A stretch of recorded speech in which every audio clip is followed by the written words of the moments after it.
చాలా అర్థవంతంగా మాట్లాడిన మాటలను మనం జ్ఞాపకం చేసుకున్నాం. అయితే 5 నిమిషాలు సరిపోద్దా అనిపించింది.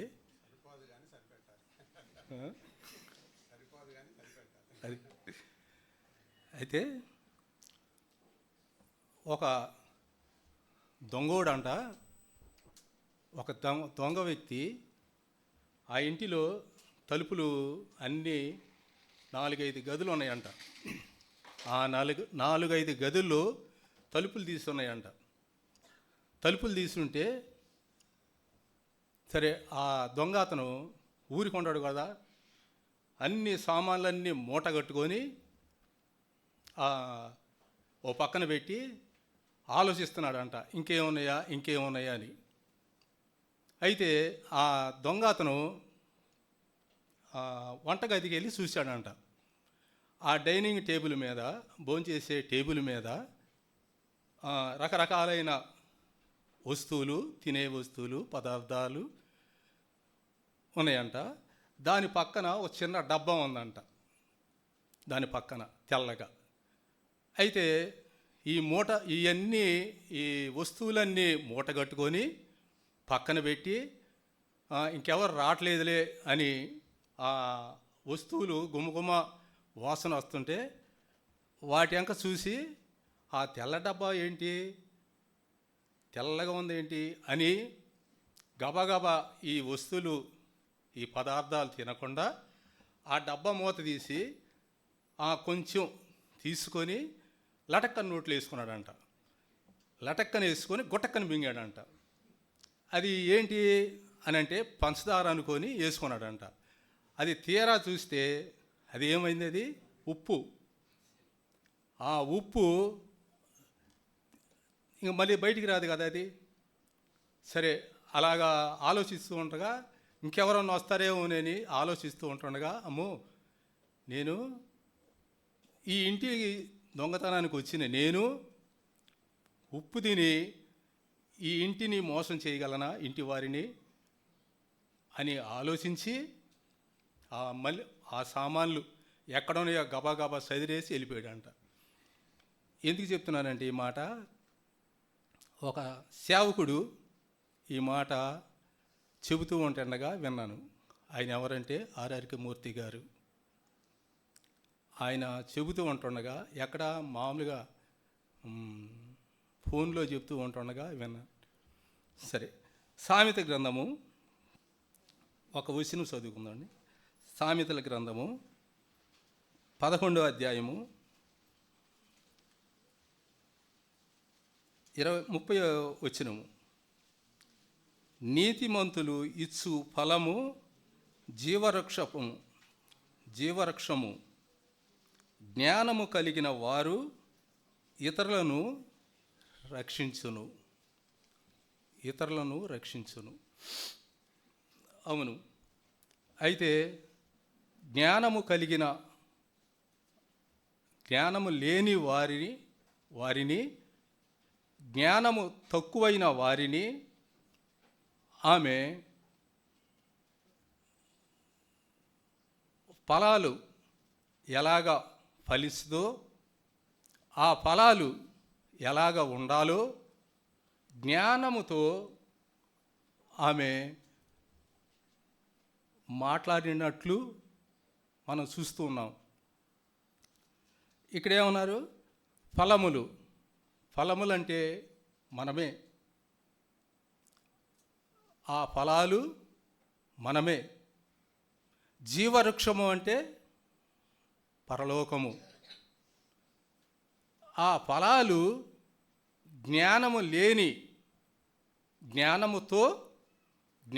లేని వారితో ఆమె పలికిన మాటలను మనం జ్ఞాపకం చేసుకుంటూ ఉన్నాం. అవును, ఉప్పు తిన్న ఆ దొంగ అతను ఎలాగ మనసు మార్చుకొని వెళ్ళిపోయారో, అట్లాగే మనము ఎలాగ బ్రతికామో, ఎలాగ ఉన్నామో అది ఆమె గమనించి ఆలోచన చేసి జ్ఞానముతో ఆ ఫలాలు సంపాదించుకున్నారు. ఆ ఫలాలు సంపాదించుకున్నారు. దేని కొరకు అంటే ప్రభువు కొరకు, దేవుని కొరకు. ఆ ఫలాలు అంటే ముఖస్థుతి చేయట్లేదు, కానీ ఈ గిరిపురములో ఆమె పేరు అంటే తెలియని వారు లేరు. గిరిపురములో ఆమె పేరు తెలియని వారు లేరు. ప్రతి ఆమె కలుసుకున్న ప్రతి స్త్రీ, ప్రతి తల్లి, ప్రతి చెల్లి ఆమె పేరు తెలుసుకోకుండా లేని బిడ్డలు లేరు. అయితే వారిలో కొందరు గిరిపురములో సగం మంది ఉన్నట్టు నాకు తెలుసు. ఎందుకంటే నేను 81లో ఈ కుటుంబము నాకు పరిచయం అయింది ఇంటి దగ్గరే. అప్పుడు మా ఇల్లు అక్కడ పక్కనే ఉండేది, ఎదురు బెదురు. అక్కడ వస్తూ వెళ్తూ 81లో ఆ కుటుంబము పరిచయం అయినప్పుడు నన్ను చాలాసార్లు ఒత్తిడి చేశారు వారు. ఎందుకంటే నేను ఆమె ద్వారా ఎన్నో ఆత్మీయ పాఠాలు నేర్చుకున్నాను. ప్రార్థన లేని నాకు, చదువు లేని నాకు, జ్ఞానము లేని నాకు, మాట్లాడటం కూడా చేతగాని నాకు ఆమె తోడు తీసుకెళ్ళి ఆయా ఊర్లకి తోడు తీసుకెళ్ళి ప్రార్థన చేతగాని నాకు ఆమె చిన్నగా ప్రార్థన చెయ్యయ్యా అని నోరు మూసుకున్న సిగ్గైన నాకు ప్రార్థన నేర్పారు. అంత మాత్రమే కాదు, ఇలాగా ఇప్పుడు చదువుతున్న వాక్యాలు కూడా నాకు అర్థం కాలేదు, తెలియదు కూడా.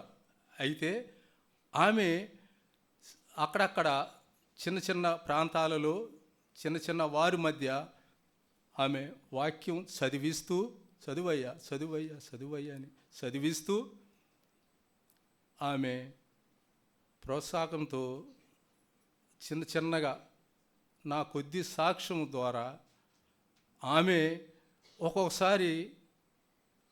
ఒక్కొక్కసారి వాక్యం చెప్పినప్పుడు ఒక్కొక్కసారి సెకండ్ తీసుకునేది. కానీ ఆమె ఒక్కొక్కసారి అయ్యా నువ్వు చాలా బాగా అంటే నేను చెప్పానని కాదు, కానీ ఆమె ప్రోత్సాహం, అది చెప్పానో లేదో నాకైతే తెలియదు, కానీ ఆమె వింటూ ఉంటుండగా నన్ను అలాగ పురికొలిపేది. అయితే అలాగ కొనసాగుతూ ఉంటుండగా ఈ కుటుంబము ఎంత ఎట్లాగ ఉన్నదో కొంతమందికి మీకు తెలుసు. అయితే నాకంటే మీకు ఎక్కువగా తెలుసు. అయితే మీకు తక్కువే తెలుసేమో నాకు తెలియదు, కానీ నాకు ఎక్కువ తెలుసు. కానీ ఈ కుటుంబం పట్ల నాకున్న ప్రేమ అంటే ముఖస్థుతి చేయట్లేదు, కానీ నాకున్న ప్రేమ ఇప్పటికీ ఎవరో చెప్పినా అంటే గర్వం కాదు నేను చెప్పేది. ఏ సేవకులు చెప్పినా అంటే ఇక్కడ కాదు బయట, ఇంతవరకు నేను ఇప్పటికి 85లో నేను రక్షణ పొందాను. ఇప్పటి వరకు ఏ చర్చి కానీ ఏ సేవకులు చెప్పినా కానీ నేను విన్నాను, నాకు ఎక్కదు కూడా. ఇదే సంఘములో ఇదే అప్పుడు నుండి ఇప్పటి వరకు వారి మాటను ప్రతిసారి, ప్రతి రాత్రి, ప్రతి పగలు జ్ఞాపకం చేసుకుంటూ ఉంటాను, ప్రార్థన చేస్తూ ఉంటాను. ఆమె మరణము ఎంత విధానంగా అంటే ఆమెమి కొట్టుకొని చనిపోలేదు, కానీ ఆమె ప్రశాంతంగా ప్రభు వద్దకి వెళ్ళిపోయింది. అయితే మన గురించి నేను మొదటే చెప్పారు మన సేవకులు, మొదటే చెప్పారు మన గురించి, మన మరణం గురించి, లేకపోతే చనిపోతే మన గురించి ఎవరన్నా చెప్పుకోగలరా? ఇదే అది, ఆ కూడిక ఇదే. మన గురించి మనం చెప్పుకోవటం కాదు, మన గురించి, మన మరణం గురించి, మన సేవ గురించి, మన పరిచర్య గురించి, మన మాటల గురించి మనం లేనప్పుడు అలాగ చెప్పుకోగలరా? అలాగ చెప్పుకున్నప్పుడే ఆ ఫలాలు నిలిచి ఉంటాయి. ఇక్కడ ఉన్నాయి కదా, మరొకసారి చదువుకుందాం. నీతిమంతులు ఇచ్చు ఫలము జీవవృక్షము, జ్ఞానముల వాడు ఇతరులను రక్షించును. జ్ఞానము కలిగిన వారు ఇతరులను రక్షించును. ఆమె పడిన పాటులు అంతా ఇంత కాదు, 5 నిమిషాలు సరిపోవు, 5 నిమిషాలు సరిపోదు. వారు తిన్నారో తినలేదో, ఛార్జీ కొన్నాయో, ప్రయాణంలో చేసేటప్పుడు వారు ఎంత అనుభవించారంటే నేను చెప్పలేను. ఇంకా దేవుడు ఈ చిన్న మాటలు దీవించునుగాక. నీతిమంతురాలైన మంచి నాయకురాలైన దేవుని సేవకురాలు కృపమ్మ గారి గురించిన ఒక 4 మాటలు నేను చెప్పి ముగిస్తాను. దాని ముందుగా పోయిన వారం ఒక ఆదరణ కూడికకు నేను వెళ్ళాను. ఆహ్వానించబడితే ఒక ఆదరణ కూడిక బాడవపేటలో ఒక ఆమె చనిపోతే ఆమె ఆదరణ కూడికకు సున్నబట్టిల దగ్గర ఉన్న అమ్మ కళ్యాణ మంటపం దగ్గరికి వెళ్ళాను. ఆ కూడిక ప్రారంభంలో అంత జరుగుతున్నప్పుడు చాలామంది వచ్చి ఆమె గురించి చెప్తున్నారు. ఆమె అలాగని చెప్తున్నారు. ఒక సేవకుడు ఒక 35-40 సంవత్సరాలు ఆమెతో పరిచయం ఉన్న ఒక సేవకుడు ఆమె గురించి చెప్పడానికి నిలబడ్డాడు. ఆయన చెప్తూ ఉండగా ఇలా అంటున్నాడు, ఇలాంటి ఆదరణ కూడికలో, అంటే జ్ఞాపకార్థ కూడికల్లో మేము చాలా ఇబ్బంది పడుతూ ఉంటాం అన్నాడు సేవకుడు. అని చాలామంది జ్ఞాపకార్థ కూడికలకు వెళ్ళినప్పుడు ఆ చచ్చిపోయిన వాళ్ళు రకరకాలుగా ఉంటారు. వాళ్ళు దొంగలు కావచ్చు, వ్యభిచారులు కావచ్చు, హంతకులు కావచ్చు, లేకపోతే నానా రకాల అలవాట్లతో చచ్చిపోయిన వాళ్ళు ఉంటారు. మేము ఆ కూడికకు, వాళ్ళు పెట్టుకున్న ఆదరణ కూడిక, జ్ఞాపకార్థ కూడికకు వెళ్ళినప్పుడు మేము ఏం చెప్పాలి వాళ్ళ గురించి అని ఒక మాట అన్నాడు. అర్థమైంది ఈ మాట? చచ్చిపోయిన వాళ్ళు దొంగలు, చచ్చిపోయిన వాళ్ళు హంతకులు, చచ్చిపోయిన వాళ్ళు రకరకాల అలవాట్లు కలిగిన వాళ్ళు ఆ ఇంటి దగ్గర ప్రార్థన పెట్టుకుంటున్నప్పుడు మేము వాళ్ళ గురించి ఏం చెప్పాలి అని అన్నాడు. అని చనిపోయిన ఆ తల్లిగారి గురించి ఒక మాట చెప్పాడు ఆయన. ఈరోజు అయితే నేను చాలా ప్రశాంతంగా ఈ తల్లిగారి గురించి చెప్పగలుగుతున్నాను అన్నాడు. ఎందుకంటే 35-40 సంవత్సరాలు ఆమెతో నాకు పరిచయం ఉంది, ఆ కుటుంబంతో పరిచయం ఉంది. ఈమె గురించి మాత్రం నేను నిర్భయంగా, ఏ సంకోచం లేకుండా, ఇబ్బంది పడకుండా నేను చెప్పగలుగుతున్నాను. ఆమె ఒక గొప్ప విశ్వాసురాలు అని చెప్తున్నాడు. మీకు అర్థమై ఉంటుంది అనుకుంటున్నాను. దేవుని సేవకురాలైన కృపమ్మ గారితో నాకు కలిగి ఉన్న ఒక 4 అనుభవాలు, నేను నేర్చుకున్న ఒక 4 అనుభవాలు మీకు జ్ఞాపకం చేస్తాను. మొదటిది ఆమె యొక్క ప్రోత్సాహం. రెండవది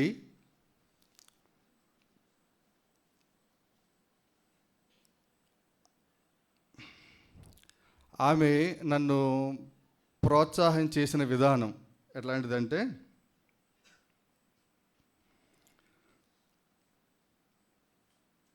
కృపానిలయంలో ఒకరోజు దేవుని సేవకులైన ప్రకాష్ గారు, అదే మొదటిసారి కృపానిలయానికి రావటం, అదే మొదటిసారి మన సంఘాన్ని దర్శించడం.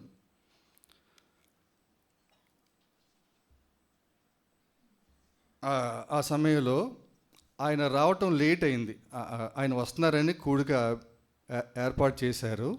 మధ్యాహ్నం ఉదయం 10:30కి ఆ కూడిక జరగాలి. కృపానిలయంలో మొదటిసారిగా ప్రకాష్ గారు పరిచయమైన రోజు అది. సరే, ఆయన రావటం లేట్ అయింది. ఆ ట్రైన్ వల్ల బస్సు వల్ల రావటం లేట్ అయింది. ఆ సంఘం అంతా కూడి ఉన్నారు. ఆయన రాక కోసం అందరు ఎదురు చూస్తూ ఉన్నారు. పాటలు పాడుతున్నారు, మధ్య మధ్యలో ప్రార్థన చేస్తున్నారు. ఆయన ఇంకా రావట్లే. సరే, నేను ముందు కూర్చున్నాను. అమ్మ ఇప్పుడు వెనక్కి కూర్చుంటారు కదా, కృపానిలయంలో ఉన్నప్పుడు వెనక కూర్చుని ముందున్న నాకు ఇలా చెప్పారు, ప్రసాద్ నువ్వు వాక్యం చెప్పు అన్నారు. అప్పటికి అసలు వాక్యం చెప్పడం నాకు తెలియదు. అసలు నేను రక్షించబడిన క్రొత్త, అది సంఘం ప్రారంభించిన కొత్త. అప్పుడు నేను అలా అమ్మ అట్లా చెప్పగానే నేను వెనక్కి చూసా.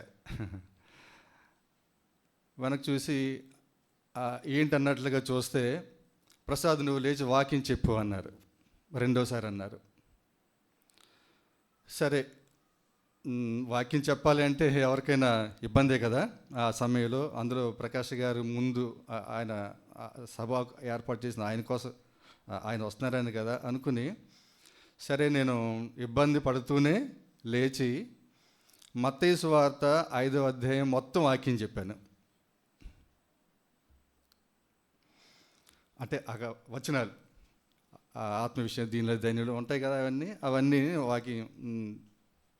చాలా భయంగా వణికిపోతా, ఒకవేళ ఆయన కిందకు ఆయన వచ్చేసి ఆయన వింటే ఏం జరుగుద్దో అన్నట్లుగా నేను చెప్పేసి చివరి మాటలు చెప్తూ ఉండగా ఆయన వచ్చారు అని చెప్పారన్నమాట.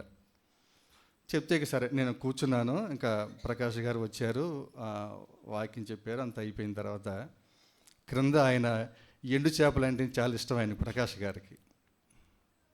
ఆ ఎండు చేపల్లో అదొక రకమైన చేప, అది ఏంటంటే ఆ పేరు గుర్తులే, కానగంతలు అంటారు అనుకుంటాను కదా. సరే, అవి కింద భోజనం చేస్తూ ఉన్నారు ప్రకాష్ గారు. నేను అప్పుడు లోపలికి వెళ్ళాను. లోపలికి వెళ్తే అమ్మాయి మాట అన్నారు, అయ్యా మీరు రావటం వల్ల ప్రసాదే వాక్యం చెప్పాడు మీకు ముందు అన్నారు. అనగానే అప్పుడు ప్రకాష్ గారు అన్నారు, వాక్యం ప్రసాద్ చెప్పినా ఒకటే, ప్రకాష్ చెప్పినా ఒకటే అన్నారు. ప్రసాద్ చెప్పినా ఒకటే, ప్రసాద్ చెప్పినా ఒకటే అన్నారు. అంటే ఈ మాటను ఎందుకు చెప్తున్నానంటే, ఆమె ప్రోత్సహించే విధానం చాలా బాగుంటుంది. ఇందాక సామలని కూడా చెప్పారు కదా, సందర్భానుసారంగా ప్రోత్సహించటం, అవసరాన్ని బట్టి ప్రోత్సహించటం, అక్కడ ఉన్న పరిస్థితిని ఎరిగి, అది కూడికే కావచ్చు, లేకపోతే ఏదన్నా చిన్న చిన్న మీటింగ్ కావచ్చు, గృహ కూడికలు కావచ్చు, పరిచర్యే కావచ్చు, అది ఏదైనా సందర్భానుసారంగా ప్రోత్సహించటం, ఇతరులని ఆ సీన్లోకి, ఆ పరిస్థితిలోకి తీసుకెళ్ళటం, అది చాలా అద్భుతమైన విషయం. సరే, అయిపోయింది. తర్వాత అది అయిపోయిన తర్వాత అది మొదటి సందర్భం. అంటే ఇంకెక్కువ చెప్పలేను నేను. రెండవది, ఆమె ద్వారా నేను తెలుసుకున్న ఇంకో మాట ఏంటంటే, ఆమె చివరి సందేశం నాకు, నా భార్యకు ఇచ్చిన చివరి సందేశం అక్కడే, ఆ తలుపు దగ్గరే. హాస్పిటల్కి ఇక అమ్మ వెళ్ళాలి. ఆ సాయంకాలం అందరూ కొంతమంది చేరి ఉన్నాం.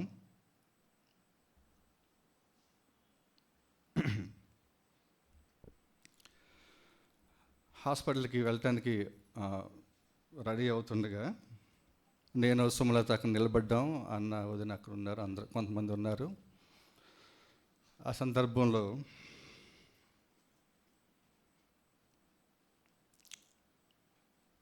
తనన్న మాట ఏంటంటే,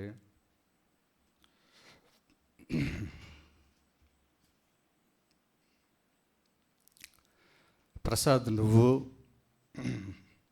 సుమలత అన్నకు వదినికి సహకారులుగా ఉండాలన్నారు.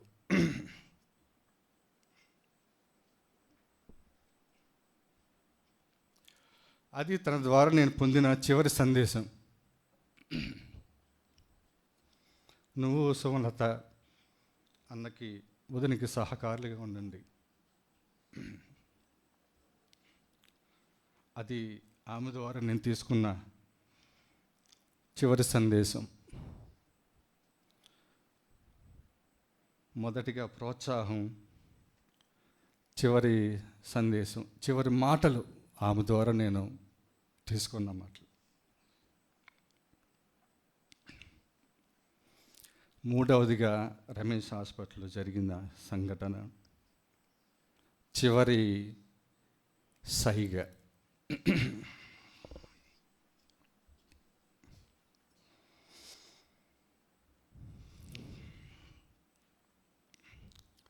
హాస్పిటల్లో జాయిన్ అయిన తర్వాత నేను, మన్మధరావు అన్న, చారా అన్న హాస్పిటల్లో ఉన్నాం. ఆమెకి ఎమర్జెన్సీ దాంట్లో ట్రీట్మెంట్ చేస్తూ ఉన్నారు. ఆ ట్రీట్మెంట్ తనకి నచ్చలేదు అనుకుంటాను, లేకపోతే అది ఏమైనా ఇబ్బందికరంగా అనిపించి ఉంటుంది. ఆక్సిజన్ ఇవన్నీ తీసేస్తున్నారు. తనకి అది ఇబ్బందికరంగా అనిపించిందేమో.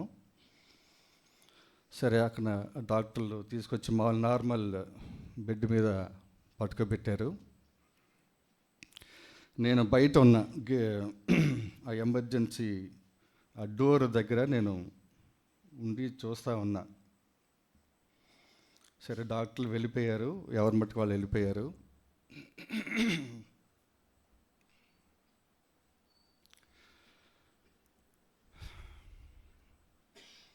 నా ముందే ఆ అమ్మని బెడ్ మీద పట్టుకోబెట్టారు. నేను చూస్తూ ఉంటే సైగ చేశారు, ఇట్లా 2 సార్లు తల ఊపారు. నేను వెళ్ళిపోతా.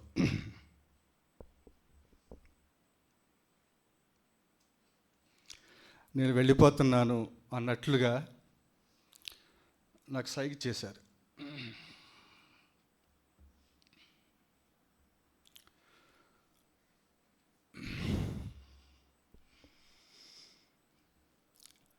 సో దాన్ని బట్టి నేను ఏం తెలుసుకున్నాను, నేను నేర్చుకున్నానంటే, నువ్వు కూడా ఎప్పుడైనా ఒక రోజు వెళ్ళిపోతావు, ఎప్పుడైనా మనం వెళ్ళిపోతాం అన్న సంగతి నేను జ్ఞాపకం చేసుకున్నాను.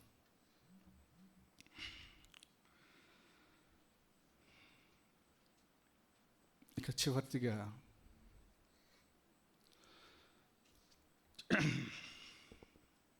చివరి చూపు.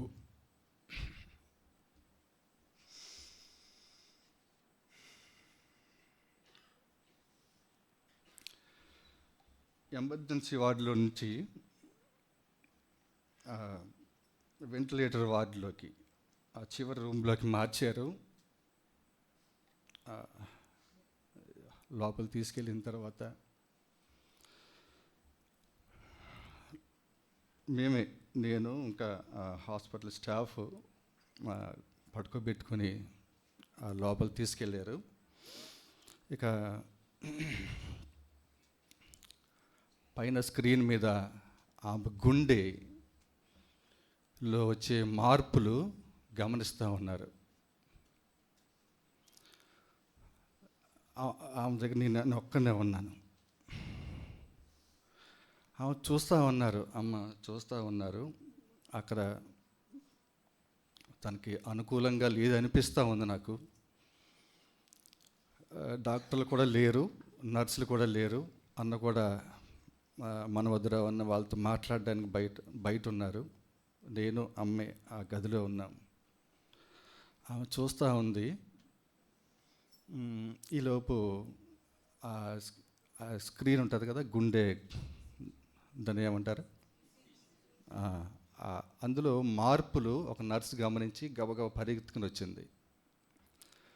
డాక్టర్ తీసుకుని వస్తే డాక్టర్ గారు ఎవరినైనా పిలవండి అని చెప్తే నేను బయటకు వచ్చా. అన్నని పిలుచుకురావడానికి వచ్చాను. అన్న కూడా వెంటనే వచ్చారు. అప్పుడు డాక్టర్ గారు చెప్తున్నారు, సార్ అన్నతో చెప్తున్నారు, నేను ఉన్నాను, అన్నతో చెప్తున్నారు డాక్టర్ గారు, సార్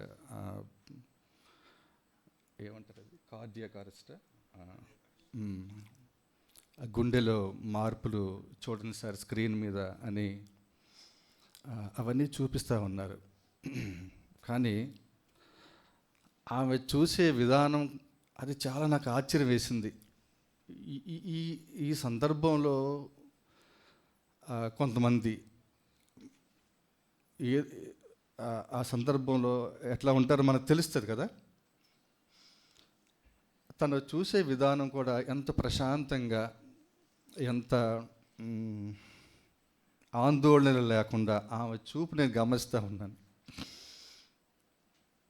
డాక్టర్ గారు అన్నని పిలిచి చూపిస్తున్నారు, సార్ ఇగో ఇలా గుండెలో ఇలా మార్పు జరుగుతుంది, రక్తం గడ్డ కట్టేస్తుంది, అంటే అమ్మ చనిపోయారు అని ఆయన చెప్పారు.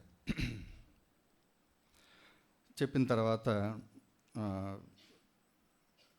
ఆ సమయంలో అన్నను కూడా అభినందించాలి. నిజానికి చనిపోయారు అని చెప్తే సహజంగా మనం చేసే ఆ గొల్లు అంటారా, గోల అంటారు కదా దాన్ని, అది ఆ దుఃఖం లేకపోతే ఆ పరిస్థితి కొంతమందికి ఇబ్బందిగా ఉంటుంది. కానీ డాక్టర్ గారు అన్నకి చెప్తున్న ఆ 2-3 నిమిషాలు కూడా అన్న చాలా ధైర్యంగా, నిజానికి నేను అన్న అక్కడ బాగా ఏడుస్తారనుకున్నా కానీ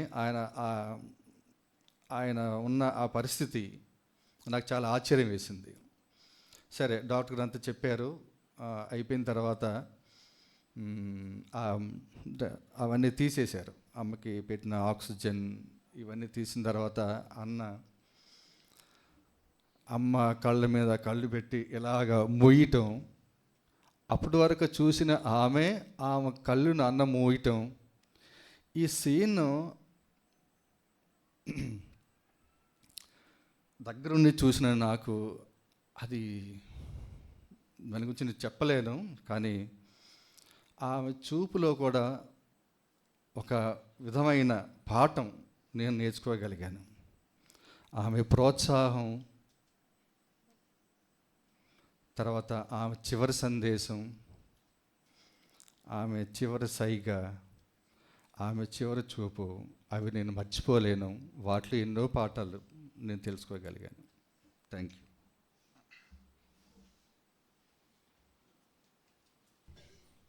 దేవుని స్తోత్రం. మీ అందరికీ నా వందనాలు.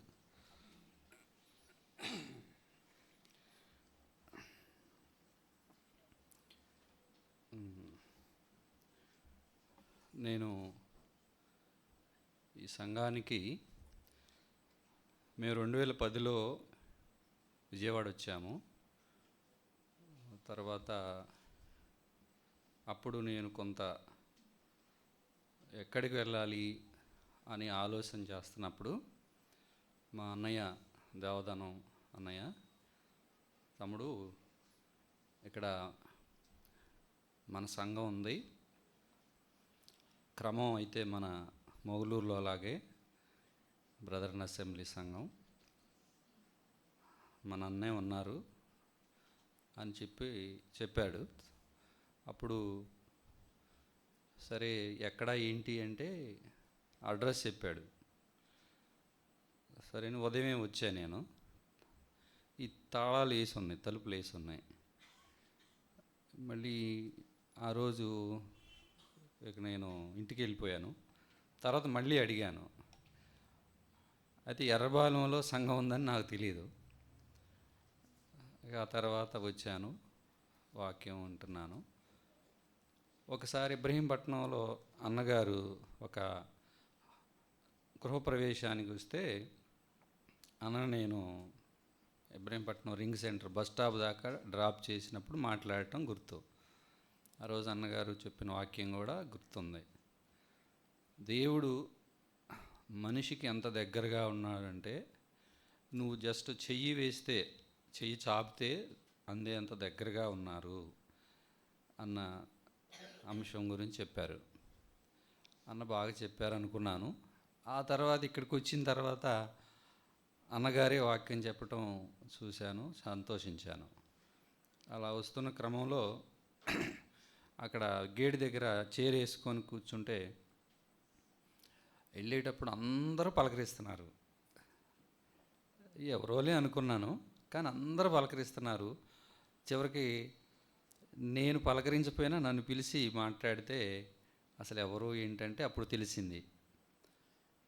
ఆ తర్వాత వారు రాజు ఎర్రబాలెం వాక్యం చెప్పడానికి నువ్వు రావాలి అని చెప్పేసి అన్నారు.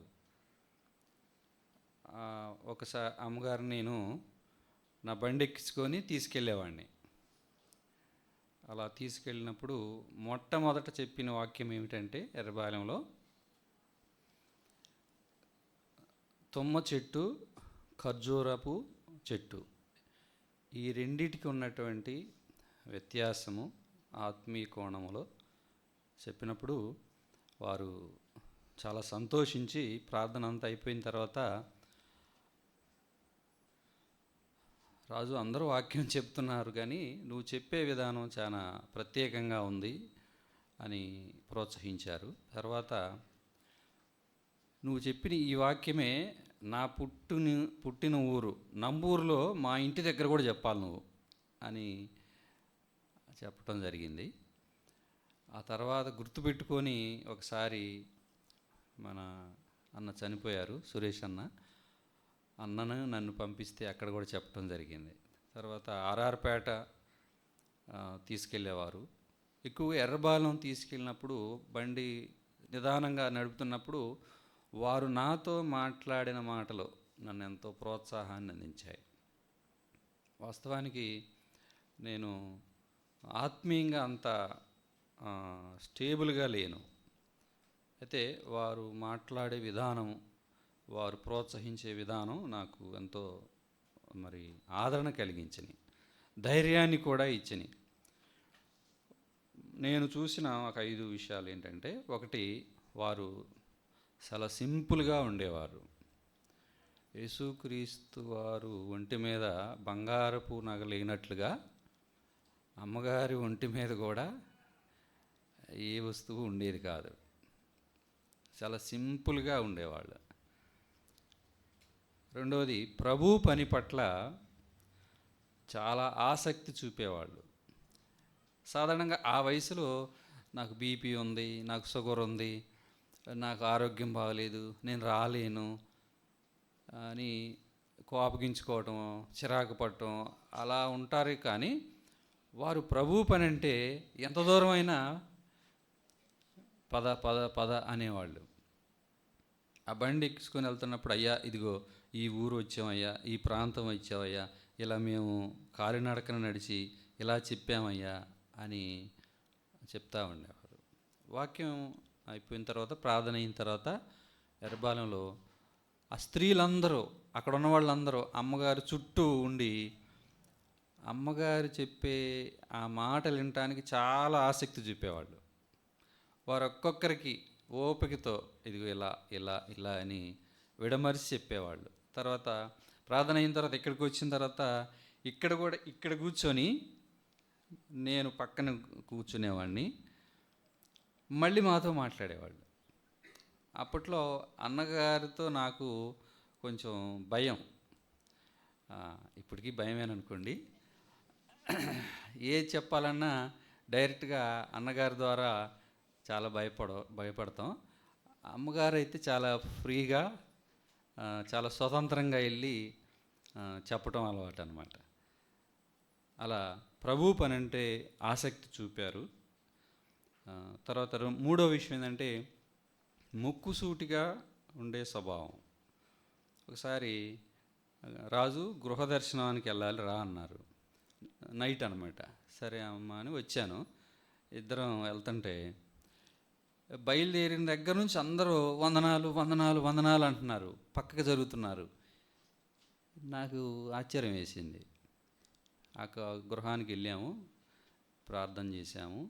వస్తున్నప్పుడు కూడా అందరూ వందనాలు చెప్తున్నారు, పక్కకు జరుగుతున్నారు. ఏం చూస్తే వృద్ధురాలు ఏం అందరూ ఇట్లా చేస్తున్నారేంటి అని ఆశ్చర్యం వేసింది. ఒక అతను ముందుకొచ్చి, అమ్మ బాగున్నారా,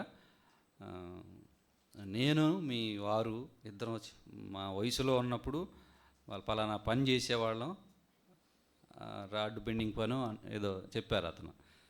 చాలా సంతోషం అయ్యా అన్నారు. అమ్మ అన్న ఫోటో ఉంటే ఈయనమ్మ నాకు అని అన్నారు ఆయన. అప్పుడు అమ్మ అన్నారు, ఏం చేసుకుంటావు ఆ ఫోటోని? అన్న ఫోటో ఏమంటున్నావు కదా, ఆ ఫోటోని ఏం చేసుకుంటావు? ఆయన మొహం సమాధానం లేదు ఆయనకి. ఇక్కడ ప్రార్థన జరుగుతుంది, ప్రార్థనకు రావటం మంచిది అని సూటిగా మాట్లాడారు. అది చాలా మంచి విషయం అనిపించింది నాకు. అంతేకాకుండా నాలుగో విషయం ఏంటంటే వారు మంచి ఉపదేశకురాలు. ఉపదేశం, ఇదిగో మీరు ఇలా చేస్తే బాగుంటుంది, మీరు ఇలా వెళితే బాగుంటుంది. ఒకసారి నేను కూడా ఈ సంఘానికి ఆగిపోదామని చెప్పేసి ఆలోచన వచ్చి అమ్మగారి దగ్గరే మాట్లాడా.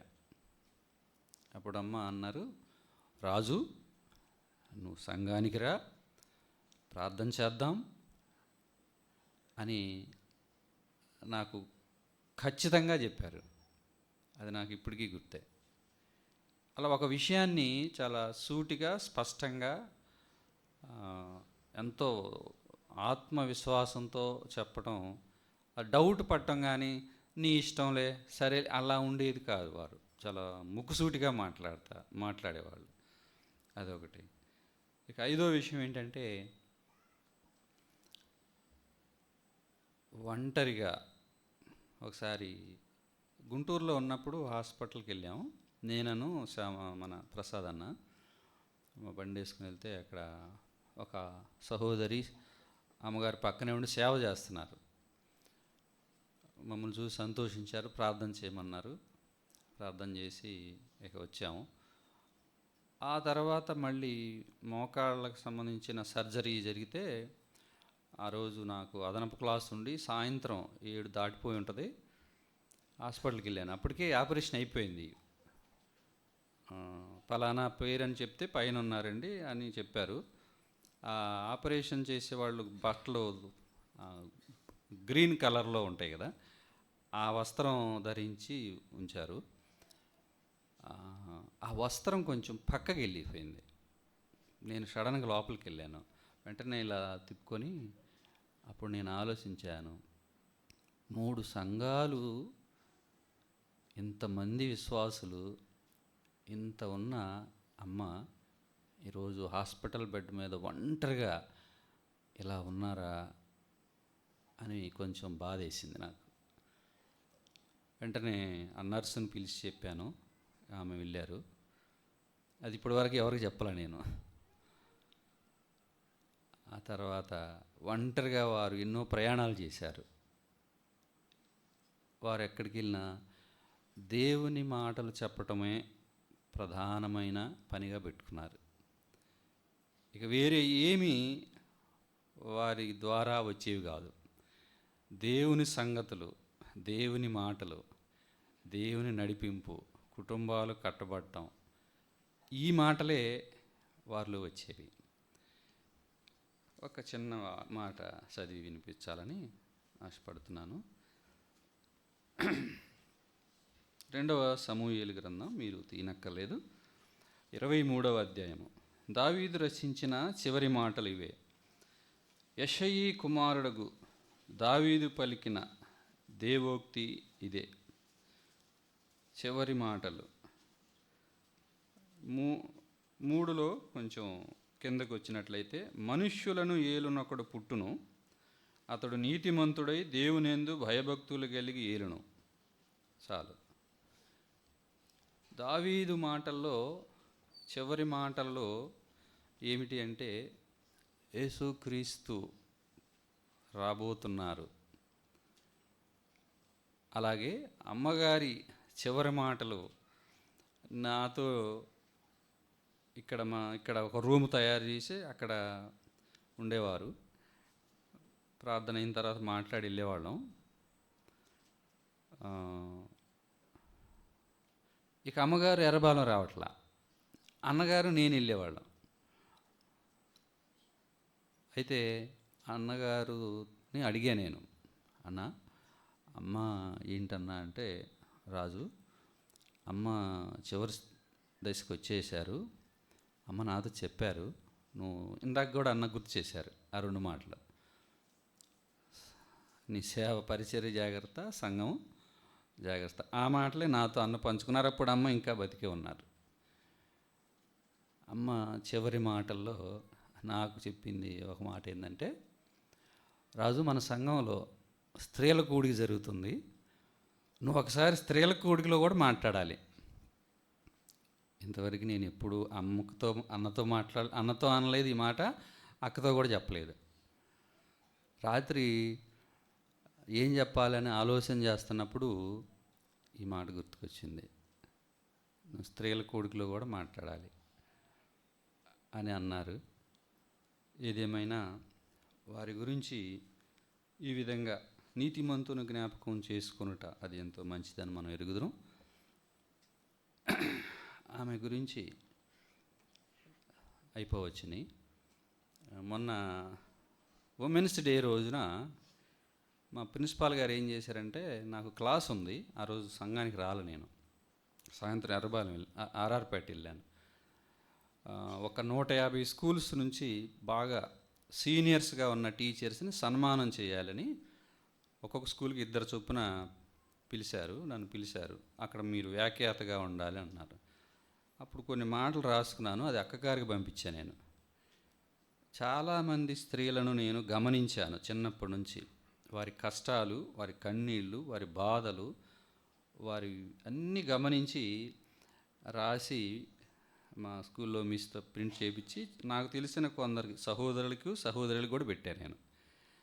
అయితే అమ్మగారి గురించి నా మాటలు ఏంటంటే, ఈమె ఇంటిని కట్టిన జ్ఞానవంతురాలు, కుటుంబ సభ్యులకు ధన్యురాలు, భర్త ఎడల పవిత్రురాలు, జీవితంలో నీతిమంతురాలు, ఎందరినో బలపరిచిన దైవజనురాలు, సంఘములో మంచి ఆత్మీయురాలు, సమాజంలో ఘనురాలు, దేవుని దృష్టికి బహుశా బహళ నమ్మకమైన మంచి దాసురాలు.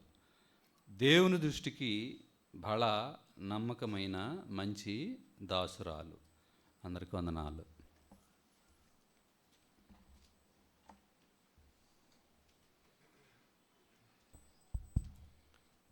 ప్రియులారా, మన రక్షకుడైన యేసుక్రీస్తు నామములో మీ అందరికి శుభవందనాలు. ఇప్పుడు వరకు నా ముందు పంచుకున్న పెద్దలైన వారు ఆంటీని చాలా దగ్గరగా చూసి వాళ్ళ యొక్క అనుభవాలు పంచుకున్నారు. నా జీవితంలో కూడా కొన్ని అనుభవాలు ఉన్నాయి. ఆంటీ మొదటిగా నేను 1998వ సంవత్సరం నేను పనిచేసే తెనాలిలో బుక్ రూమ్లో అన్న ద్వారా పరిచయం అవడం జరిగింది. అంటే అంతకుముందు అన్న వచ్చి మమ్మల్ని పలకరించి కొన్ని క్యాలెండర్స్ తీసుకొచ్చేవాళ్ళు. 1998 ఆంటీ కొద్దిమంది సహోదరులతో కలిసి అక్కడికి రావడం జరిగింది. అప్పుడు ఆంటీయే పరిచయం చేసుకుని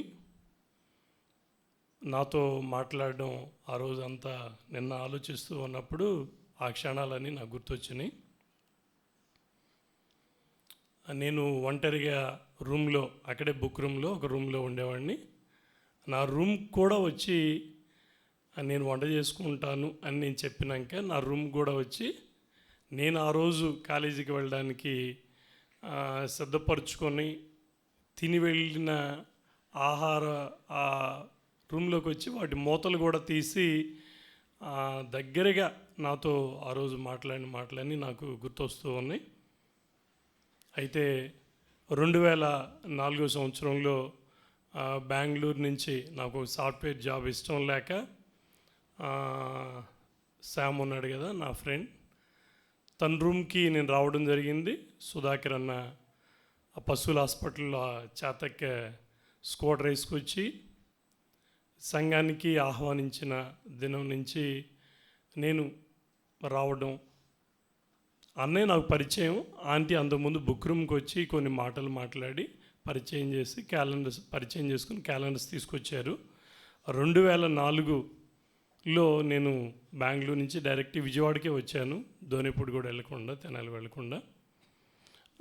తర్వాత సుధాకర్ అన్న ఆ వారంలోనే పరిచయం చేసుకుని, అంటే రా తమ్ముడు అని చెప్పి ఆహ్వానాన్ని పిల్లలు అందరూ ఆ స్కూటర్ మీద వచ్చి ఆ రోజు ఆహ్వానాన్ని పలికినాక ఇక్కడికి ప్రభుదినం రావడం జరిగింది.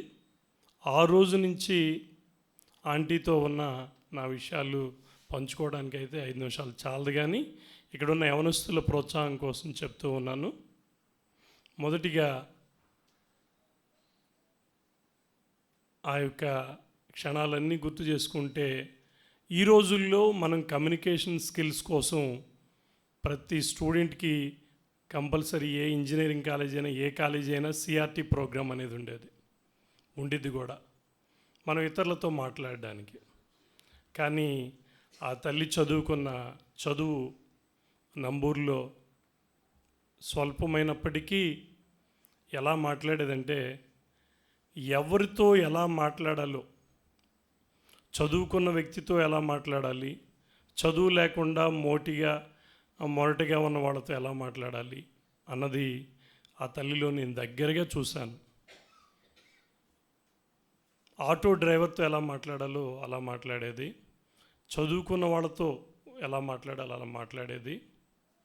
మరి ఈ రోజుల్లో అమ్మని గురించి ఆలోచిస్తే అంత జ్ఞానాన్ని దేవుడు తన జీవితంలో తనకి వరంగా ప్రసాదించడం జరిగింది. అంటే ఆల్ లెవెల్ పీపుల్స్తో, ప్రజలతో ఎవరితో ఏ విధంగా మాట్లాడాలో ఆ విధంగా మాట్లాడడం అమ్మని నేను దగ్గరగా చూశాను. అప్పుడు దాకా కోపంగా ఉండి భర్తను అంటే భార్యను తిట్టొచ్చిన భర్త ఎదురుగా నుంచున్నప్పుడు ఎర్రబాలెంలో నేను చూసా. అంటే ప్రక్కింటి దర్శనం చేస్తూ ఉన్నప్పుడు ఆ భర్త ప్రక్కింటి భర్త భార్య మీద చాలా చిరాకు పడతా ఉన్నాడు, కోపంగా మాట్లాడుతూ ఉన్నాడు. నిజంగా చెప్తున్నానండి, ఆంటీ ప్రక్కింట్లో ఉంది, ఆ ఇంట్లో మాట్లాడే వాళ్ళతో మాట్లాడుతూనే అటు ప్రక్కన గమనిస్తూ ఉంది. అటు ప్రక్కన భర్త ఏం చేస్తున్నాడంటే ఆ భార్యని ఎంతో షౌట్ చేస్తా కోపంగా రౌద్రంగా ఉన్న ఆ మనిషి దగ్గరికి కూడా వెళ్ళాం. ప్రక్కనే ఆ మెట్లెక్కి అట్లా వెళ్ళాం. ఆంటీ మాట్లాడిన విధానాన్ని బట్టి అప్పుడు దాకా అలా రౌద్రంగా ఉన్న ఆ పురుషుడు, ఆ సహోదరుడు ఆ మాటకి చాలా చేతులు కట్టుకుని అమ్మ అండి అంట మాట్లాడుతూ ఉన్నాడు. కాబట్టి నేను ఇక్కడ చేరిన వారికి చెప్పేది ఏంటంటే, క్రైస్తవులం అయ్యామన్నట్టు మనం బ్రతుకుతున్న ఆ తల్లిలో నేను చూసింది ఏంటంటే అలాంటి సంభాషణ. రెండవది, మా యొక్క వివాహం అయ్యి 4 సంవత్సరాలు పిల్లలు లేరు. సంఘానికి వస్తూ ఉన్నాం, అంటే ఆ మెట్ల మీద కూర్చోబెట్టి నాతో పద్మతో మాట్లాడుతూ ఉండేది. పిల్లలు లేరు అని కొంత బాధ, కొంత ఇబ్బంది, కొంత అక్క అన్న కుటుంబం గురించి నేను అప్పుడు మాట్లాడే టైం లేదు కాబట్టి మాట్లాడట్లేదు. ఆంటీ మాత్రం ఆ మెట్ల మీద కూర్చోబెట్టుకుని బైబిల్ స్టడీ అయిపోయాక పద్మతో నాతో అంత దగ్గరగా మా అక్క, అమ్మ, లేదా నా బంధువులు, నా వారు అన్నవాళ్ళు మాట్లాడలేని విధంగా మమ్మల్ని మాట్లాడి ప్రోత్సహించేది. అంత దగ్గరైపోయేది ప్రతి విషయంలో లైవ్గా. మూడవది, తను వస్త్రధారణ కానీ ఆ స్కూటర్ మీద కూర్చున్నప్పుడు కొంచెం అనీజీగా అనిపించేది. కానీ చాలా హోందాగా అసలు బ్యాలెన్స్డ్గా కూర్చునేది. ఆ వస్త్రం ధారణ, ఆ బండి మీద కూర్చునే విధానం కానీ, లేదా ఎక్కడైనా ఏదైనా మనం కానీ కొంచెం అలర్ట్గా లేని టైంలో కూడా అలర్ట్ చేసి ముందుకి వెళ్ళే విధంగా తీసుకువెళ్ళేది. ఎర్రబాలెం ప్రతిసారి ఆటోలో కూర్చోబెట్టి తీసుకువెళ్ళి ఎక్కడికైతే వెళ్ళేదో తను అక్కడికి తీసుకువెళ్ళి అక్కడ ప్రోత్సహించే విధంగా అలా ఆ క్షణాలన్నీ గుర్తు చేసుకుంటుంటే చాలా ఆశ్చర్యం అనిపించేది. అలా మాట్లాడడం కానీ ఆ సంభాషణ కానీ ఇదంతా. అయితే ఎర్రబాలెం ఆటోలో తీసుకువెళ్ళి చాలాసార్లు తీసుకువెళ్ళింది ఆంటీ. అయితే ఆకలేస్తూ ఉంది నాకు. కానీ ఆకలిని కూడా మరిపించి ముందుకు తీసుకువెళ్ళి కొన్ని వాక్యాలు చెప్పడం, అక్కడ ఉన్న వాళ్ళతో మాట్లాడడం.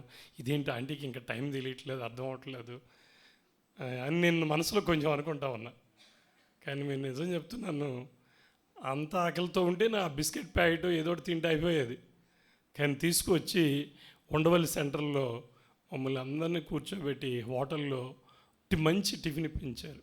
అంటే అక్కడ ఆ మాటలు చెప్పకపోతే, ఆ సమయాన్ని అలా వాడకపోతే నాకేమనిపిస్తుంది, అంటే ఏంటి ఇంకా లేట్ చేస్తున్నారు, చాలా టైం అయిపోతుంది. కానీ అంటే ఆ మినిట్ దాటి ఒకడికి వస్తే మళ్ళీ తర్వాత ఆ పని చేయలేమేమో అన్నట్టు ఆంటీ అలా ఆ విషయంలో ఉండేది.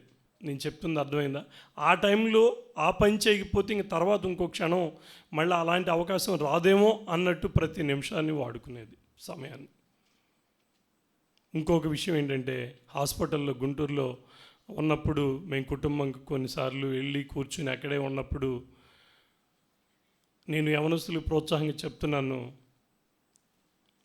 మనం దేవుని నమ్ముకున్నాక దేవునితో సాగుతున్నప్పుడు ఈరోజు మేము ఎలాంటి అంటే గుంటూరు నుంచి విజయవాడ రావడానికి ప్రధానమైన కారణం ఏంటంటే, గుంటూరులో చాలా చర్చెస్ ఉన్నాయి, చాలా ఉన్నాయి. కానీ ఆ ట్రైన్ లూప్ లైన్లోకి వెళ్ళేటప్పుడు డ్రైవర్ ఎంత అలర్ట్గా ఉంటాడు. మేము స్థిరపడే ఆ సమయానికి ఆంటీ గుంటూరులో హాస్పిటల్లో ఉండి కూడా, అంటే హాస్పిటల్లో ఉన్నారంటే కొంత పెయిన్ తన శరీరంలో ఉంది, కొంత ఇబ్బంది ఉంది. వాటిని ప్రక్కన పెట్టి మా ఇద్దరిని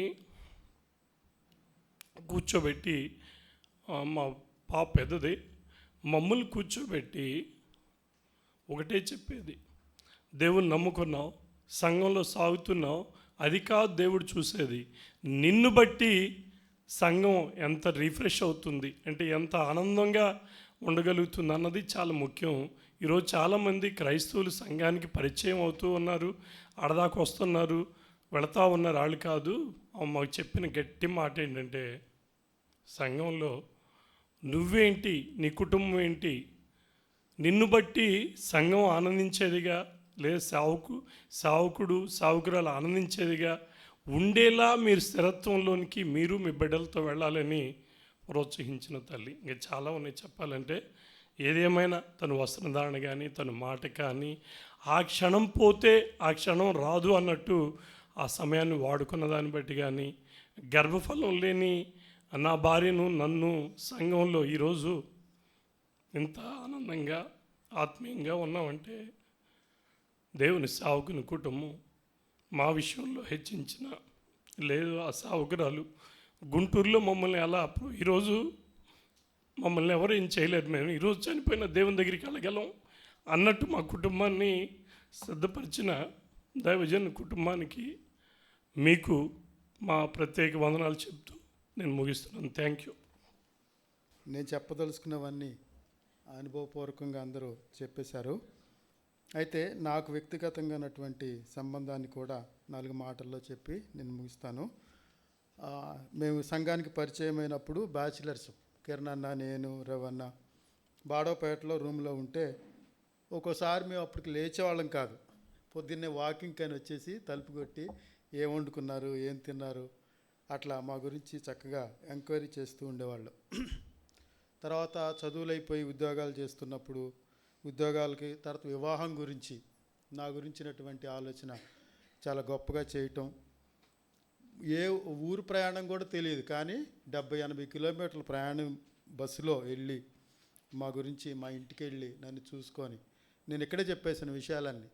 ఆంటీ మా ఇల్లు అంత బాగోదు, మేము అంత ఆర్థికంగా స్థితిగా లేము, మరి మీరు ఇక్కడ పాపను మ్యారేజ్ చేయడానికి ఇష్టపడుతున్నారు, ఆలోచించండి అంటే ఆ సంగతి వాళ్ళ పేరెంట్స్తో కూడా నేను మాట్లాడాను. నీకెందుకు, నువ్వు ధైర్యంగా ఉండని చక్కగా మా వివాహం జరగటం విషయంలో ఎంతో సహకరించి ఏర్పాటు చేసి 2 కుటుంబాలని సమన్వయం చేయటంలో ఆంటీ గారు ఎంతో సహాయం చేశారు.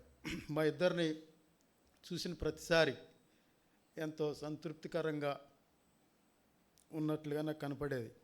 నవ్వు, మా ఇద్దరిని పిల్లల్ని చూడగానే చక్కని నవ్వుతూ కుటుంబం సంతృప్తిగా ఉన్నారు అన్నట్లుగా ఉండేవాళ్ళు. ఆంటీ గారి ధైర్యం ఎంత గొప్పదంటే గుంటూరు జాషువా గారి హాస్పిటల్కి వెళ్తున్నాం. వ్యాన్ ఉండేది మనకి. ఆ వ్యాన్లో వెళ్తుంటే అన్న మోజెస్ అన్న డ్రైవర్, అన్న నువ్వు ఆటో నడుపుతావు, కారు నడపటం నేను ఎప్పుడు చూడలేదు కదన్నా అంటే, ఎప్పుడో నడిపేలా నాకు అనుభవం ఉందిలే అన్నాడు. మధ్యలో బైపాస్లో ఉండగా టైర్ టాప్ను పగిలిపోయింది, అట్ట బ్యాలెన్స్ తప్పేసింది. వెనక నుంచి బైపాస్ అంటే మనకు తెలుసు కదా ఎన్ని వాహనాలు వస్తాయో. నాకైతే గుండె ఆగిపోయినంత పని అయింది. నింపాదిగా కూర్చొని ఉన్నారు, ఏం కాదులే అన్నట్టు. మళ్ళీ పక్కకే జరిగిపోయిన దాన్ని టైర్ మార్చుకొని మళ్ళీ గుంటూరు వెళ్ళి హాస్పిటల్కి వెళ్తే అక్కడ జాషువా గారు కౌన్సిలింగ్ ఇస్తుంటే జాషువా గారికి ఆంటీ కౌన్సిలింగ్, ఏంటి బాబు ముఖం అంతా బాగా అలిసిపోయినట్టుకున్నావు, ఆంటీ గారి పేషెంటా లేకపోతే ఆయన పేషెంటా అన్నట్లు.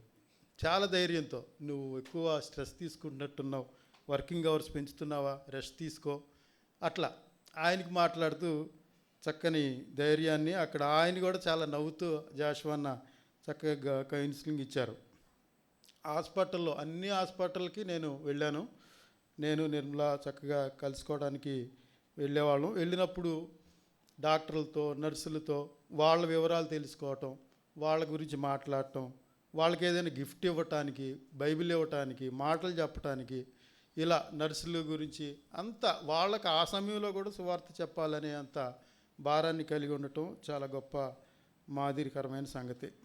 తర్వాత అన్నయ్య నేను ఆంటీ గారు ఒకసారి ఎర్రబాల నుంచి వస్తూ ఉంటే అన్నయ్య అప్పటికి సేవ సమర్పించుకున్న కొత్త దినాలు, బాగా ఎక్కువగా తిరుగుతున్న రోజులు. అప్పుడు కూడా బాబు నువ్వు రాజీనామా దేనికి చేశావు, సంఘం కోసం కదా, మరి ఎక్కువగా తిరుగుతున్నట్లు నాకు అనిపిస్తుంది, నువ్వు సంఘం జాగ్రత్త, సంఘాన్ని కదా నువ్వు చూడాలి అని అంటున్నప్పుడు చాలా మరి ఎట్లా వెళ్ళకపోతే అని అన్నయ్య అంటే, దేవుడు చూసుకోడా అని మళ్ళీ దానికి ఎదురు మాట.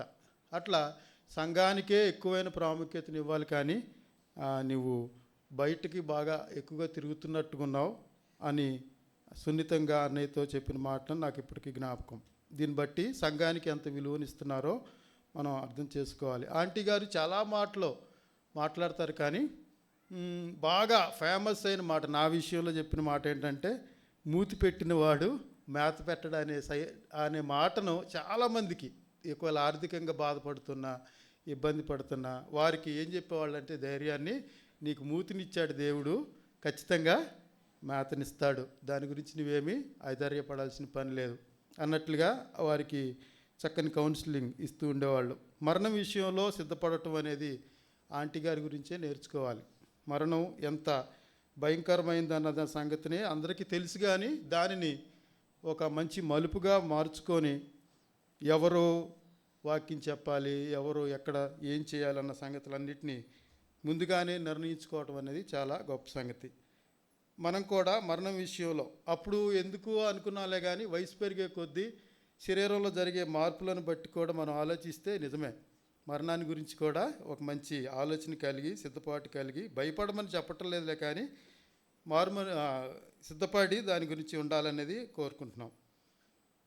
మరణం, విడువబడిన వాడిని వివాహం తోడుగా, పరిచయమాడు అయిన వాడిని పరిచర్య మేలని, ఎదుగుతున్న వానిని యోగ్యులుగా తీర్చాలని తప్పించిన నిన్ను తలంచక అలాగుంటామమ్మా. ఈ విషయాలు నా అనుభవంలోనున్నాయి, ఇంతకుముందు చదివాను. కొత్తగా వచ్చిన వారు, ఈ 7 సంవత్సరాల్లో కొత్తగా వచ్చిన వారికి ఎవరికైనా ప్రయోజనకరంగా ఉంటాయని చెప్తున్నాను. ముఖాన్ని చూసి మనసు చెప్పే, మొద్దును మత్తును మృదువుగా మందలించే, కాలే కడుపును, ఖాళీ జేబును, ఆర్థిక లోటును, ఆత్మీయ పాటును, పసిపిల్లల పాలనను, వృద్ధులపై వాత్సల్యాన్ని నీకన్నా అర్థం చేసుకున్న అందరి అమ్మ ఎవరమ్మ? ఫలించే కొమ్మవై, కరుణించే అమ్మవై, ఎడారి ఏకాకిని, ఎండే కొలుమైన సంసార సాగరాన్ని, పండని గర్భాన్ని, పాడైన గూడును, తాగి తూలే పూటుగాన్ని, తేనీటి పూల తుమ్మెదగా, కన్నీటి కాపురాన్ని పన్నీటి గోపురముగా మార్చిన నిన్ను ఏ స్త్రీ మరువదమ్మా? శరీర దౌర్బల్యాన్ని ధైర్యంగా ఎదిరించావు. సేవించే వీర సైనికురాలువై శత్రు రోగంపై నిరంకుశ పోరాటం చేశావు. బాధించే గాయాలే బోధించి బలపరిచే ఫలాలైనాయి. అనారోగ్యమైన అందరి బాగుకై భారంతో రోధించావు. 25వ వసంతాల పండుగలో నిండుగా విచ్చేశావు. దీనురాలుగా అందరి దరిచేరావు. ధన్యురాలువమ్మ. దారిద్రతను జయించావు. కాళ్ళ నొప్పులు కీళ్లు విరుస్తున్న ఆత్మలకై ఆరాటంగా అరిగిపోయావు. తపస్సుగా యువ వయస్సును వేధించే వైద్య బాధను భరించావు. నిజమైన మనోనిబ్బరాన్ని గుండె నిపుణులకే రుచి చూపించావు. అప్పగింతలు చేసి అనేక మార్లు ఆనందంగా తిరిగి వచ్చావు. ఆఖరిగా అంతా తెలిసి అందరికీ వందనాలు సమర్పించావు. అంతా బాగానే ఉందని అనుకున్నాం. హృదయం మోసం చేసిందమ్మా. ఆఖరి దినాల్లో మాతో మాట్లాడాలని ఆశగా ఎదురు చూశావు. చివరి గడియలో మా అందరితో గడపాలని కోరుకున్నావు. తుది శ్వాసలో అతి సమీపంగా ఉన్నాం. ఉదయించే ఉషస్సుల రమేష్లో ఉద్భవిస్తావని, నీతో ఉండమని మనసు తొందర చేసిన ఆరా తీయక వదిలి వచ్చేసాం. ఆహ్వానాన్ని ఆస్వాదించి అస్తమించావు ఆ రాత్రే. క్షమించండమ్మా. వాడిన శరీరం విజయవాడలో విడిచారు. వాడబారని వారుగా విజయశీలునితో వసించారు. భిక్షాలు గారి పక్షముగా వృక్షముగా ఎదిగారు. సుధాకర్ బాబు గారి భావి బాధ్యతను, సాటిలేని సహకారాన్ని, పిల్లల భవిష్యత్తును, సంఘ క్షేమానికై జంటగా విలిపిస్తున్న విజ్ఞాపనకర్తలమ్మ. మర్మమైన మరణవేదనను మధురానుభూతిగా మలుచుకున్నావు. చావు అంతిమ యాత్ర సజీవంగా నియంత్రించుకున్నావు. కోరిన దీన దాసుల ద్వారా సువార్త దాహం తీర్చుకున్నావు. మండే ఎండ, కాలే కొండ, కాలేదు సుందర పాదాల కడ్డుబండ, సువార్త రాగాలు రహదారులు సాక్ష్యం ఇచ్చాయి. ప్రియ ప్రాణ స్నేహితులు సేవకురాలు అమ్మ. పార్థివ దేహం పడి ఉండగానే పరిచర్య భావం ప్రబోధించిన ధైర్య సేవను చూడు. పడిన కృపా పరిచర్య శ్వాసను మోసే ఆశగా ప్రియ ఉద్యోగం విరమించిన విజయమ్మ ప్రేరణను చూడు. పౌష్టికాహార శ్రేష్ఠ జ్యేష్ఠ నిష్ఠ నిశిని చూడు. పట్టుదలతో పట్టభద్రాలైన వాడి మేటి వెట్సిని చూడు. పంటి వైద్యురాలవుతున్న ప్రతిభా ప్రతిష్ట జాయ్సిని చూడు. పుట్టా వంశానికే పుట్టు కృపాభిక్ష తేనె పట్టు బెన్నీని చూడు. మా అందరి యాత్రకై ఎదురు చూస్తున్నావమ్మా కృపమ్మ. ఇవన్నీ నా ఆత్మీయంగా ఆంటీ గారితో ఉన్న అనుభవాలు. అందరికీ వందనాలు. అమ్మ గురించి చెప్పాల్సి వస్తే అసలు నా దగ్గర అయితే మాటలే లేవు. మాట్లాడడం చేత కానీ నాకు ఇక అందరి మాటలు చెప్పారు. మరలా నేనే అవి చెప్పాలి. కానీ అమ్మ దగ్గర మా ఎదురుగా అమ్మ దగ్గర కూర్చుంటే చాలు అన్ని సమస్యలకి పరిష్కారాలు జరిగిపోతాయి. కుటుంబాలు కట్టబడ్డాయి అనే సంగతి అందరికీ తెలిసిన విషయమే. అంత మాత్రమే కాదు, చదువులో వెనకబడ్డ వాళ్ళు కూడా వచ్చి ఇక్కడ చదువుకుని పట్టాలు తీసుకుని వెళ్ళిన వాళ్ళు ఉన్నారు. అలాంటి పరిస్థితులు అంటే అమ్మ ఎక్కడ ఉన్నా కానీ ఎక్కడన్నా ఉండండి చుట్టుపక్కల అందరినీ పోగేసి వాళ్ళకి అన్ని మంచి మాటలు చెప్పి సంఘానికి తీసుకురావటంలో అమ్మ ముందుంటారు ఖచ్చితంగా. ఇన్ని కుటుంబాలు ఇక్కడ కట్టబడడానికి కారణం కూడా అమ్మ. నేనైతే అసలు ఇక్కడికి రాలేని పరిస్థితుల్లో ఉన్నవాడిని. ఎర్రబాలెం వెళ్తే మాట్లాడడం చేత కాదు నాకు. మాట్లాడడానికి చేత కాకపోతే వెళ్తూ ఉండగా ఆటోలోనే మాట్లాడేది. 2-3 మాటలు మాట్లాడించి అక్కడికి వెళ్ళిన తర్వాత ఈ మాటలే అక్కడ చెప్పు అనేది నన్ను మాట్లాడిచ్చేది ఆమె. అక్కడ ఆటోలో వెళ్తూ ఉండగా మాట్లాడిచ్చేది. మాట్లాడించిన తర్వాత అక్కడ దిగిన తర్వాత అక్కడ చెప్పావుగా అయ్యో చెప్పు అన్న అమ్మ ఒక యూనివర్సిటీ, ఇది ఒక కాలేజీ మనకి. అందరం కలిసి చక్కగా ఇంతమంది యవనస్తులు ఇక్కడ చేరారంటే కారణం అమ్మ తర్ఫీదు, అమ్మ యూనివర్సిటీ. ఇది ఎన్ని రకాలుగా చెప్పుకున్నా కానీ అమ్మ పేరు తీసి పక్కన పెట్టడానికి అవకాశం లేనే లేదు. ఈ మందిరం మొత్తానికి కూడా ప్రతి దాంట్లో ఇటుకలో ఇసుకలో ప్రతి పనిలో ప్రతి దాని వస్తువులో అమ్మకు సంబంధించినటువంటి నీడ కనపడుతుంది. ప్రతి ఒక్కరిలో కూడా అమ్మకు సంబంధించినటువంటి ఆ తాకిడి కనపడుతుంది. అమ్మని జ్ఞాపకం చేసుకోలేకపోతే మనలో ఎదుగుదల ఉండదు. నాకు తెలిసి కృపమ్మ ఆంటీ కూలిపోతున్న గృహాన్ని కట్టగలిగి నోటి మాటలతో జస్ట్ అట్లా మాట్లాడుతుంటే చాలు, అవి ఎక్కడ సెట్ అయిపోతారు. ఇష్టానుసారంగా మాట్లాడేవాడు కూడా మాటలని పేర్చుకుని వస్తాడు, ఇక్కడికి పేర్చుకుని వస్తాడు. భయం అంటే అంత భయం, ఆ ముందు మాట్లాడడానికి అంత ధైర్యం చేయరెవరు. ఈ విషయాలు నేను అందరూ చెప్పిన మాటలే మళ్ళీ నేను చెప్తున్నాను. కనుక అమ్మని జ్ఞాపకం చేసుకుని ఆమె నడవడిలో నడుచుకోగలిగితే చాలు, మన కుటుంబాలు కట్టబడినట్టే, మన జీవితాలు కట్టబడినట్టే. మన పిల్లలు కూడా మన తర్వాత ఆ అడుగుల్లో నడుచుకుంటూ వచ్చేస్తారు. అలాగుంటుంది అన్నమాట. ఇంకా నేను ఇంతకంటే ఎక్కువ అమ్మ గురించి ఏం చెప్పలేను, నాకు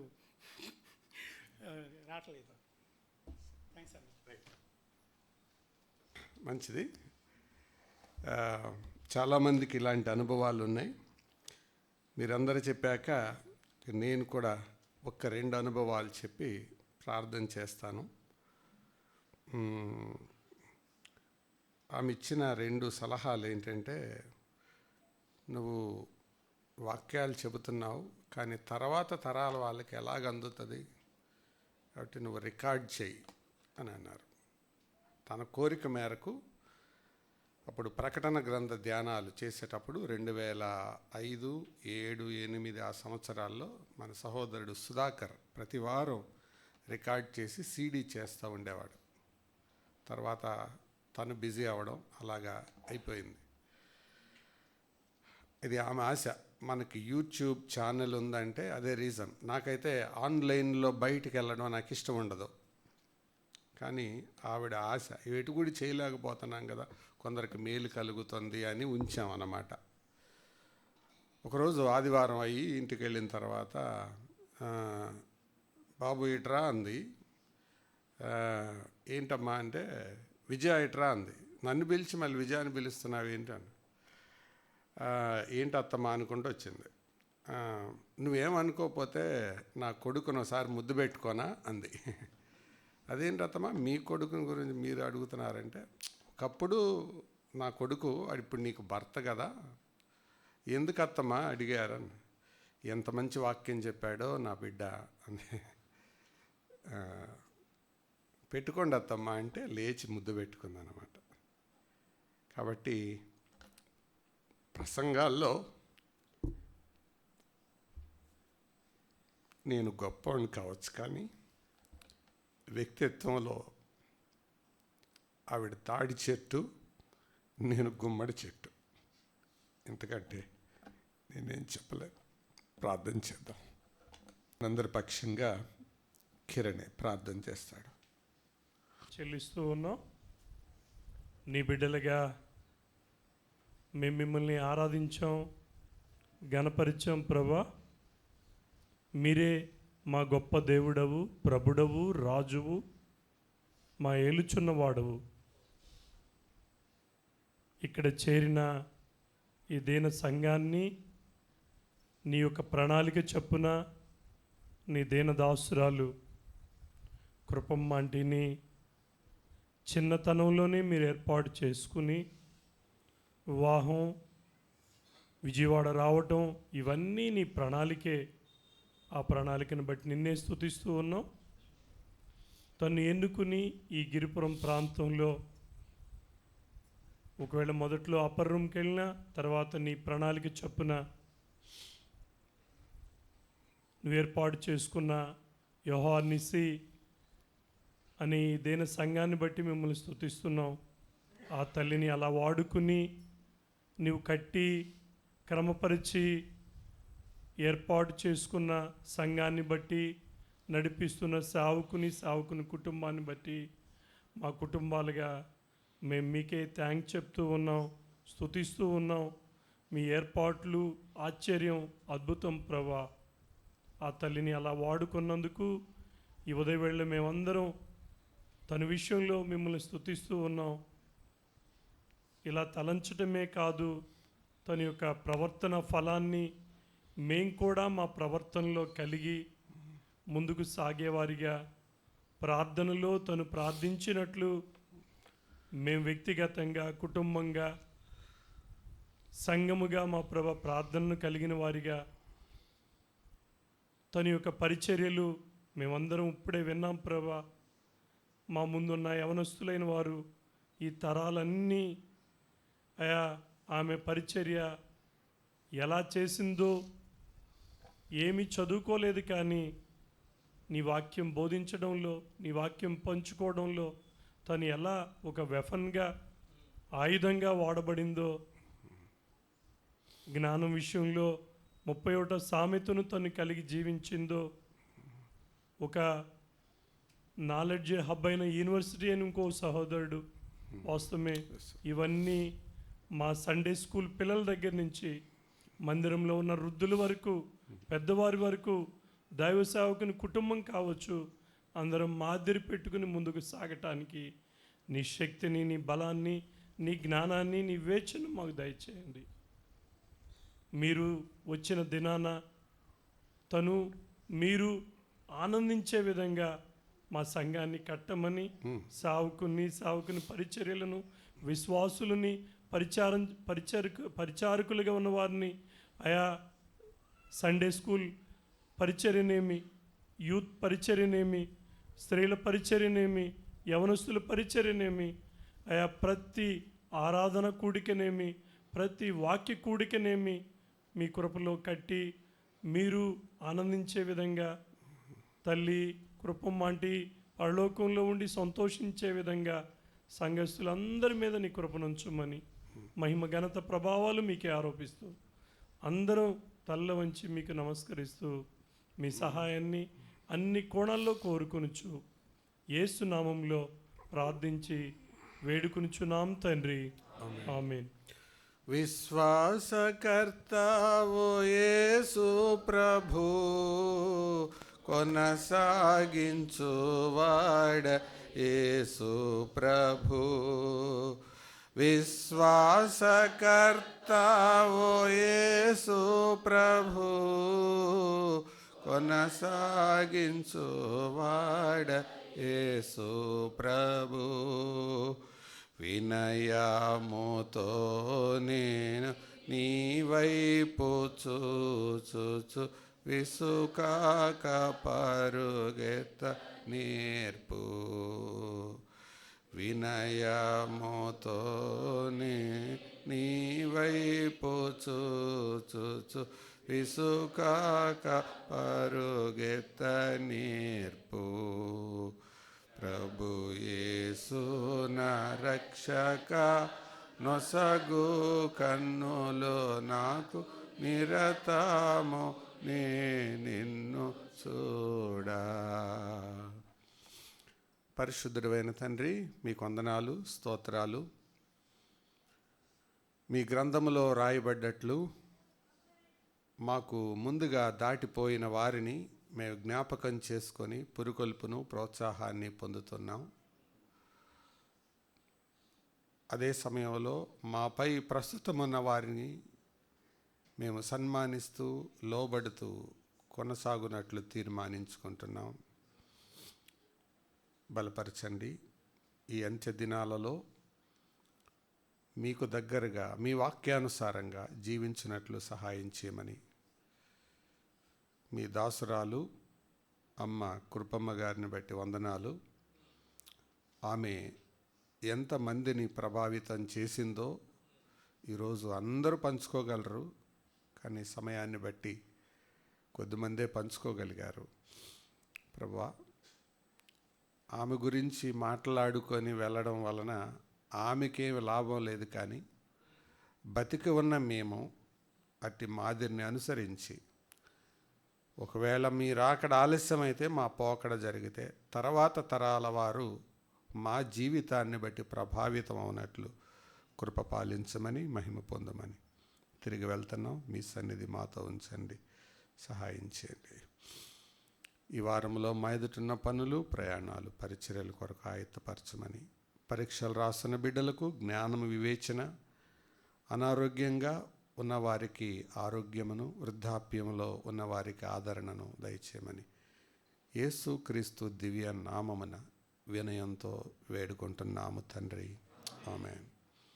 తండ్రి అయిన దేవుని ప్రేమ, ప్రభువు రక్షకుడైన యేసుక్రీస్తు కృప, పరిశుద్ధాత్మ దేవుని సన్నిధి, సహవాసం, సమాధానం సదా మనతో ఉండి ఆయన రాకడ కొరకై మనలను ఆయత్తపరిచి నడిపించునుగాక.